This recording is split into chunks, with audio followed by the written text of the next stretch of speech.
విందులు చూడడానికి సేవకులు పడే ప్రయాస చాలా ఉందండి. ఇది మొదటి సాక్షులుగా మాకే తెలుసు. పట్టరాని జన సమూహాన్ని నేను తోడుకొస్తానన్న ఈ జనం అంతటికి కలిపి గొప్ప సాక్ష్యం అంటే ఇదే. తల్లి గారిని కన్నీటి పర్యంతంలో బొట్టు కార్చేంతగా నువ్వు పారితేనే ఈ జనాన్ని నేను రప్పిస్తానన్న సాక్ష్యం ఇది. ఇప్పుడు మేము స్థలం కూడా మీకు ఇవ్వలేకపోతున్నామంటే తల్లి గారు చేసిన ఉపవాస ప్రార్థనకు ప్రతిఫలమే మీరు. హల్లెలూయా. దేవుడు మీ హృదయాలు కదిలింతేనే కానీ మీరు ఇక్కడికి రాలేకపోయారు. హల్లెలూయా.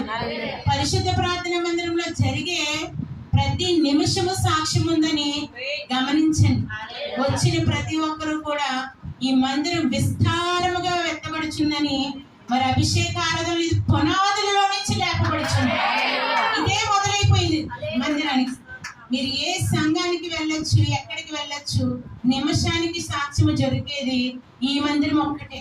హల్లెలూయా, హల్లెలూయా. దేవుడు ఉన్నాడు, మీరు గుర్తించండి. ఈ ప్రత్యక్షత దేవుడు మాకు ఇప్పుడే కనపరిచేశాడు. హల్లెలూయా, హల్లెలూయా. మీరు దేవుని గమనించుకొని కూర్చోవాలి.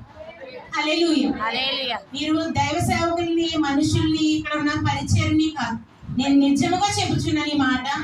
మీరు దేవుణ్ణి తలుచుకొని ఆరాధిస్తే మీకు దొరికేస్తుంది ఇప్పుడే బహుమానం.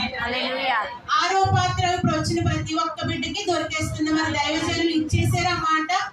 మరి మొదటి నుంచి పొందుకొని ఉన్నాము మీ సాక్ష్యాన్ని.